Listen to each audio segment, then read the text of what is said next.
When the You ain't trying to Cleveland change the Browns franchise, selected the coach don't give Shedeur him. Sanders So at you pick should know history repeats itself. 144, 31 NFL franchises thought they were making a calculated business decision.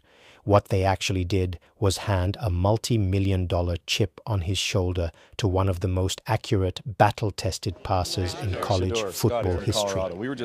Letting an elite arm slide to the fifth round because of off-field narratives is about to go down as the single most short-sighted draft blunder of the modern era, and the league is about to pay for it on national television.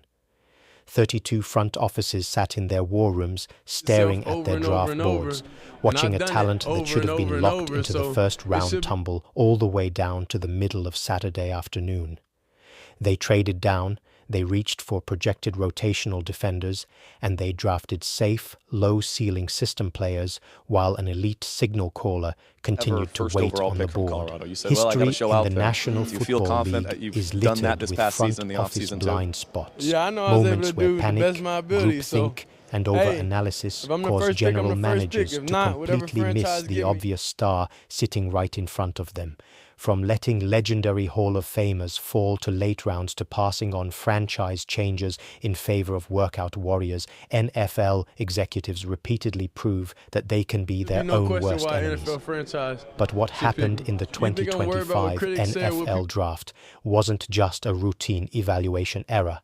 It was a collective failure of imagination, a historical blunder of epic proportions that will haunt 31 franchises for the next decade. To understand how a quarterback with superstar pedigree and undeniable production ended up slipping to pick 144, you have to dissect the toxic echo chamber that defines modern pre-draft evaluation. In the months leading up to the draft, NFL front offices stop watching football tape and start worshipping narrative. Anonymous scout quotes began flooding the airwaves, labeling Shedeur as entitled, hard to manage, or too focused on his personal brand. Evaluators who spent 15 minutes in an interview room convinced themselves they could peer into a prospect's soul, using arbitrary metrics to judge maturity while completely discounting years of dominant film. The league's classic groupthink machine kicked into high gear.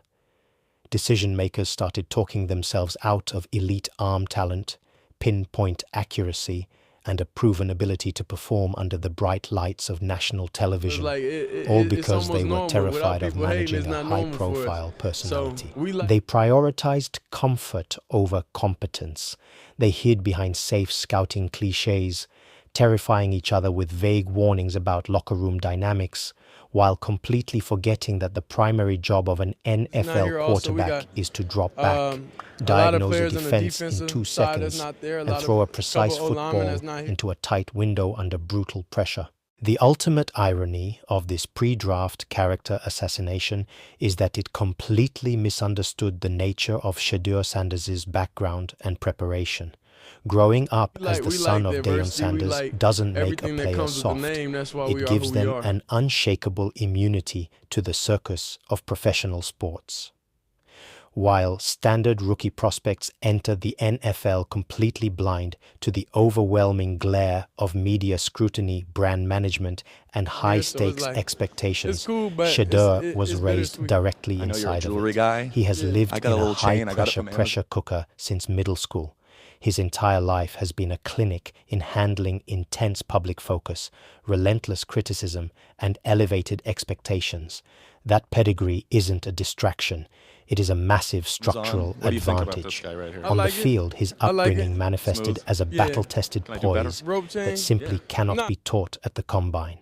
He navigated the unique demands of transitioning from Jackson State to Colorado, elevating 2 entirely different programs, adjusting to elevated competition levels, and taking every opposing team's absolute best shot week in and week out. When you strip away the bad faith, media narratives, and anonymous scout noise, the pure football evaluation was never actually in question.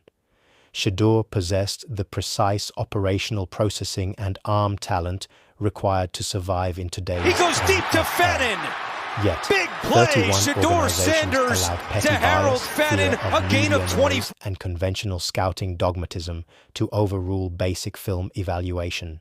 They traded away the chance to land a franchise-altering passer, leaving him to fall right into the laps of a Cleveland team ready to capitalize on the league's How about that collective protection that time by the the Cleveland Browns pre-draft offensive process line? was designed to Because filter out risks, but instead it filtered out elite talent, setting up a reality where 31 teams gave an elite competitor the ultimate motivation. Every draft pick that passed on him wasn't just a decision. It was a receipt he kept, a mark on a long list of front offices that failed to see what was standing right in front of them. The stage is now set for a reckoning, because when the narrative machine finally collides with actual on-field reality, the league will have no choice but to confront the magnitude of the mistake it made at pick 144. The narrative machine can spin whatever stories it wants in draft war rooms, but the moment a quarterback steps between the white lines, raw talent is the only currency that matters. When you isolate Shedeur Sanders' film from the off-field chatter, you do not see a fifth-round gamble. You see a masterclass in elite modern quarterback mechanics. The core metric that separates elite NFL starters from temporary backups is completion percentage over expected, particularly on deep boundary throws where the margin for error is non-existent. Shedeur doesn't just throw deep balls, he paints corners, placing the football where only his receiver can make a play while routinely protecting his playmakers from incoming safety contact. His ball placement on vertical routes, back shoulder fades, and deep seam routes reflects an innate understanding of trajectory, touch, and spatial awareness that usually takes years for young QBs to develop. In college, Shedeur was forced to operate behind offensive lines that often offered minimal protection, yet his mechanics under pressure remained remarkably stable. Where inexperienced passers lose their footwork, drop their eyes, and throw off their back foot when the pocket collapses, Shedeur maintains consistent base mechanics. He slides laterally, keeps his shoulders square to his target, and delivers crisp, driving throws even with pass rushers closing in on his immediate space. That level of poise in high-traffic pockets is directly transferable to the speed of the 15 NFL. games since the Browns. While other young prospects rely purely on raw arm strength to bail them out of bad decisions, Shedeur combines explosive arm velocity with precise touch, allowing him to layer passes over linebackers while staying underneath deep safety help. He plays the position with a calm, surgical precision, processing coverage, disguises before and after the snap with a level of clarity that leaves defensive coordinators helpless. Beyond the physical mechanics and pinpoint accuracy lies the intangible trait that truly terrifies opposing defensive coordinators, the clutch gene. Great quarterbacks are defined by how they operate when the script breaks down. The stadium gets deafeningly loud and the game hangs on a single late fourth quarter drive. Throughout his collegiate career, Shedeur repeatedly proved that his heart rate drops as the stakes rise. When trailing in one-score games, his efficiency metrics didn't just hold steady, they spiked. In crunch time scenarios, he transformed into an absolute sniper, executing game-winning drives with zero hesitation, turning chaotic broken plays into clutch first downs, and displaying an unshakable belief that he owns the moment. That instinctive big game poise isn't something that can be manufactured in a practice facility or measured at a scouting combine. It is a cold-blooded competitive nature forged through years of playing under the bright lights. That unyielding composure directly addresses one of the biggest challenges facing modern rookies entering the league. The vast majority of college signal callers crumble when forced to transition from simple, spread-out college concepts to complex, high-pressure NFL environments. They panic under intense heat, rush their reads, and throw game-ending interceptions when forced to execute in critical situations. Shedeur, by contrast, thrives in the chaos. His fourth-quarter efficiency, combined with his ability to extend plays without making catastrophic errors, gives him an immediate edge over standard rookie prospects.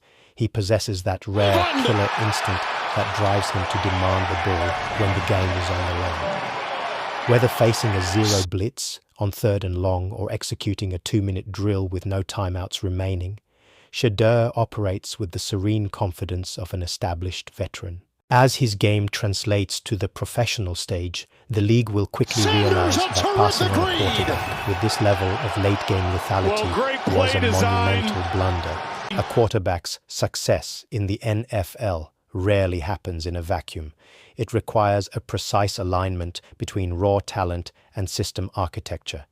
In Cleveland, Shedeur Sanders lands in an ideal offensive framework designed to unlock every single one of his core strengths. Todd Monken's offensive philosophy is built on operational efficiency, aggressive downfield shot plays, and structured play-action concepts that keep defenses perpetually on their heels. Monken doesn't ask his quarterbacks to guess. He builds clear high-to-low reads that allow a decisive passer to get the ball out quickly while punishing secondary over-aggressiveness. For a signal caller like Shedeur, whose fast processing speed and pre-snap diagnostics were honed over years of high-level football, this scheme is a match made in heaven. Instead of being forced into a rigid, outdated system that restricts his instincts, Shedeur enters an offense tailored to turn high-level processors into dominant playmakers. Monken's scheme relies heavily on intermediate passing precision and play-action vertical shots, two areas where Shedeur's accuracy and ball placement thrive. In this offense, play-action isn't just a gimmick, it's a lethal weapon used to manipulate linebackers, isolate single coverage on the outside, and open up massive passing windows in the intermediate seams. Shedeur's ability to execute flawless ball fakes, freeze middle defenders, and instantly snap his hips to deliver a throw with anticipation directly matches what Monken demands. Furthermore, Monken's route trees emphasize option routes and quick trigger reads that place immense trust in the quarterback's eyes. While many young quarterbacks panic when forced to read full-field coverages, Shedeur's methodical approach enables him to dissect boundary defenders, locate mismatch opportunities, and deliver the ball on time, in rhythm, and away from harm. Beyond the play-calling scheme, the surrounding roster in Cleveland provides the exact support system a developing young passer needs to flourish. For years, media narratives painted Cleveland's roster situation with a broad, pessimistic brush, ignoring the quiet accumulation of high-ceiling, explosive, surrounding talent. The offense features versatile young weapons like dynamic tight end Harold Fannin Jr., whose athleticism and line-of scrimmage flexibility create nightmare matchup problems for opposing defensive coordinators. Fannin gives Shedeur a reliable physical security valve over the middle of the field, a tight end capable of turning a 5-yard quick checkdown into a 20-yard run-after-catch masterpiece. Combined with a deep, physical wide receiver room that can stretch the field vertically and win contested catches along the boundary, Shedeur is surrounded by playmakers uniquely suited to magnify his ball placement. Crucially, an offensive system only functions if the line can hold up long enough for routes to develop, and Cleveland's protection unit offers the exact stability Shedeur needs to operate with total confidence. After playing behind college offensive lines that frequently surrendered rapid pressure, stepping behind a cohesive, physical NFL line will feel like a breath of fresh air. With solid pass protection holding the edge and keeping the interior pocket clean, Shedeur won't have to constantly play firefighter behind the line of scrimmage. He will have the clean pockets necessary to step into his throws, navigate the pocket with calm, subtle shifts, and unleash downfield strikes with maximum power. The infrastructure is fully built, the scheme is meticulously aligned, and the weapons are primed and ready. All Cleveland needed was a calm, accurate processor with ice in his veins to take the controls, turning what 31 teams thought was a fifth-round flyer into the central piece of an offensive engine ready to explode. Every single draft night slide in NFL history builds a fire. But what Shedeur Sanders is bringing to the league isn't just motivation, it's a calculated, systematic revenge tour. 31 franchises didn't just pass on him once. They looked at his tape, looked at his pedigree, looked at his poise under pressure, and actively chose to ignore it 4 consecutive times. Every single front office that opted for backup tier depth pieces over an elite arm handed Shedeur an undeniable receipt. Now, the stage is set for a historic reckoning. The narrative machine that tried to dismiss his talent, paint him as an off-field risk, and push him down to pick 144 is about to collide headfirst with the cold, unyielding reality of live NFL action. There is a distinct pattern when a highly motivated elite passer gets overlooked by the league. The doubt becomes fuel, and the fuel becomes dominance. We have seen what happens when a quarterback plays with a point to prove. But Shedeur's motivation is amplified by a lifelong spotlight that taught him how to convert media noise into total focus. He isn't walking onto the field looking to prove he belongs. He's walking onto the field to prove that 31 war rooms made an utterly foolish decision. Every national broadcast, every fourth-quarter drive, and every deep strike down the sideline will serve as a stark reminder to every general manager who talked themselves out of a franchise quarterback because of anonymous scout quotes and pre-draft groupthink. When he flashing his signature celebrations, stepping up in crunch time moments, and effortlessly conducting Todd Monken's offense on national television, the narrative will instantly flip. The same sports media machine that questioned his focus will be forced to celebrate his stone-cold poise under pressure. The same draft gurus who picked apart his off-field brand will have to analyze how his lightning-fast processing speed is tearing apart cover 2 shells and 0 blitzes.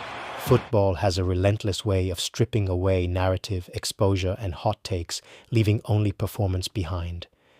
The noise dies down, the talk shows fade away, and the game always reveals the ultimate truth. The league tried to rewrite Shedeur Sanders' potential before he ever took a professional snap, but talent cannot be hidden under draft slot politics for long. The Cleveland Browns didn't just land a steal in the 5th round, they inherited a focused, highly skilled quarterback set on exposing the NFL's biggest evaluation blunder in recent memory. The doubt has been documented, the receipts have been filed, and the stage is set.